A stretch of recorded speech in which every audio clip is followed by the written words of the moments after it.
Hello, ladies and gentlemen, boys and girls, people of all ages, sexualities, and identities, and welcome back to another Doctor Who review. And today's Doctor Who review is none other than Stone Cold. So, without further ado, let's not beat around the bush and let's get right into the story. Spaceship has landed on an unknown world with a bunch of crew who were hoping to just be on a kind of holiday cruise. But it turns out that half the crew has gone missing, and whatever's lurking out there in the dark doesn't leave any bodies. Meanwhile, elsewhere, the Doctor and his two friends land, investigating the planet without realizing exactly what's going on. When they begin to go deeper into the planet, they find themselves at gunpoint from one of the crew members and follow him back to the ship. On the way back to the ship, the Doctor spots a grave, but he doesn't quite understand whose grave it is or why their grave is on the planet. But soon he starts to put pieces of the puzzle together after investigating with the captain of the ship. Margaret and Leela are left on the ship, looking through images of the archive of one of the missing people. Turns out the two tourists have been leaving pictures and photos everywhere they've been going, but the pictures are more deadly than it seems. After all, the image of an angel becomes itself an angel. The Doctor rushes back to the ship, but of course it's too late. Margaret's opened the image, and the angel has gone straight through the picture and is pretty much starting to terrorize Leela and her friends. The whole crew is in a panic, and the Doctor and his friends are doing everything they can to survive. Eventually, they manage to escape the ship and hopefully delay the angel from attacking them for a little bit longer.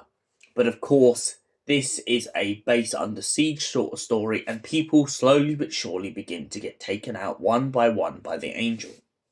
As the story progresses, the one annoying character who everyone starts to hate in this story is one of the tourists who keeps switching back and forth between his memory. Now, I don't know, I'm not too sure, but I'm guessing this is either due to post-traumatic stress or this is due to him having multiple personalities.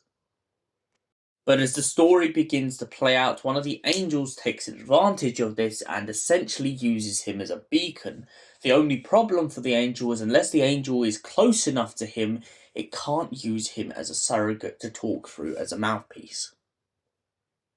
So the angel's solution to this problem is essentially to get closer and closer and closer and use more angels to pretty much have their power over this individual. The Doctor tries to promise the captain that he will be able to save her, but inevitably she had overheard him on the comms and now knows her fate is sealed. The Doctor and the surviving crew, along with Margaret and Leela, begin to start lava dodging. But time is running out, and there's not much to do when an angel starts to come for you. The angels close in and in and in, and eventually they swoop up the captain. Margaret and Leela eventually, luckily, manage to get to the ship, but before they do, the Doctor finds himself in a bit of peril. The angels begin to switch tactics after being able to smell all the time energy on the Doctor. They try to make him blink and try to make him stop looking at them so they can feed off of him.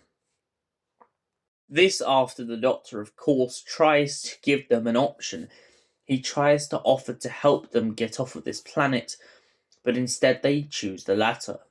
The Doctor manages to stop them all turning in on each other, and pretty much saves one individual. Dr. Leela and Margaret are absolutely heartbroken, wishing they could have done more for the crew of that vessel. After all of them have been sent back in time on the planet and will now have to live their remaining years till their death. Margaret also points out to the Doctor that she's not very happy anymore with the travelling and she's starting to get worried about all the danger she's been through. And she really just wants to go home. The Doctor agrees to this, of course, understanding exactly what happened, But then he remembers that there is a slight good side to all the people who had technically died that day. And the good side is that they all got reunited, which we get to hear at the end of this audio. So it's not all rain clouds and darkness, there is some light over the rainbow. So Stone Cold, what did I think about it overall?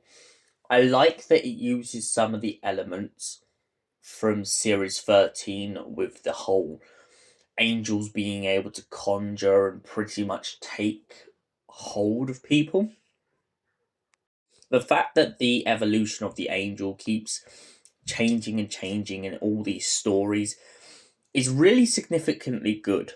I love the idea that maybe their powers aren't as limited as we've been made to believe in previous on screen episodes. I also like how the writer has really made it his aim in this story to pretty much just take everyone out. Like, there is no stopping in the story, even though it's a 2 hour story. There is no moment in this whole story where you feel like to yourself, right, they're safe. No, this is like a base under siege classic sort of story where they're locked on a planet in a situation that they can't quite get out of, and their options are very limited. So then they've got no choice. They have to accept their fate. And the way that the captain and her crew accept that, and the way that she finally gets reunited with her girlfriend, is just so beautiful in this story. And for that reason, I give Stone Cold a solid 8 out of 10. Thank you for watching. We will see you in the next Doctor Who review. Till then, stay beautiful, and goodbye for now.